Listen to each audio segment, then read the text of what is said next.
মৃত্যুৰ তদন্তৰ ওপৰত আজি আমাৰ কেবিনেটত কেইটামান গুৰুত্বপূৰ্ণ কথা আলোচনা হয়। SIT আমাক জনাইছে যে নৱেম্বৰ মাহৰ পিছত যিকোনো মুহূৰ্ততে তেওঁলোকে চাৰ্জশ্বিট দাখিল কৰিব পাৰিব। অৰ্থাৎ যদিও ষ্টেটুটৰিলি তেওঁলোকৰ হাতত 90 দিন থাকে, কিন্তু তেওঁলোকে ভাবে যে নৱেম্বৰ মাহৰ ভিতৰতে তেওঁলোকে তদন্ত সামৰি আদালতক অভিযোগনামা দিয়াৰ পথত আগবাঢ়িব। নৱেম্বৰৰ শেষত হওক, ডিচেম্বৰৰ ফাৰ্ষ্ট উইকত হওক।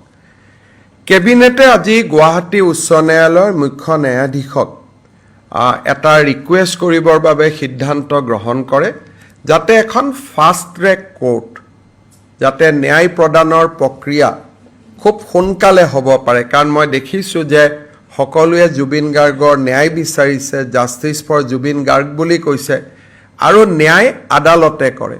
আদালতে বহুদিন সময় লয়, ৰাইজে সেই সময়খিনি দিব বিচৰা নাই। সেইকাৰণে আজি আমাৰ কেবিনেটত সিদ্ধান্ত গ্ৰহণ কৰা হৈছে যে মুখ্যমন্ত্ৰীয়ে মুখ্য ন্যায়াধীশৰ লগত যোগাযোগ কৰিব, যিটো মুহূৰ্ততে আমি চাৰ্জশ্বিট দিব পৰা অৱস্থালৈ আহোঁ, সেই মুহূৰ্তত যাতে আমি এখন ফাষ্ট ট্ৰেক কোৰ্ট পাওঁ, য'ত টু ডে হিয়াৰিং হ'ব পাৰে, দৈনন্দিন হিয়াৰিং হ'ব পাৰে, আৰু খুব সোনকালে এই অভিযোগনামাখনৰ ওপৰত আমাৰ বিচাৰ নিষ্পত্তি হ'ব পাৰে। চ' ৰাজ্য চৰকাৰৰ আজি এইটো এটা কেবিনেটৰ সিদ্ধান্ত আছিল যে Guwahati high court should constitute a fast track court.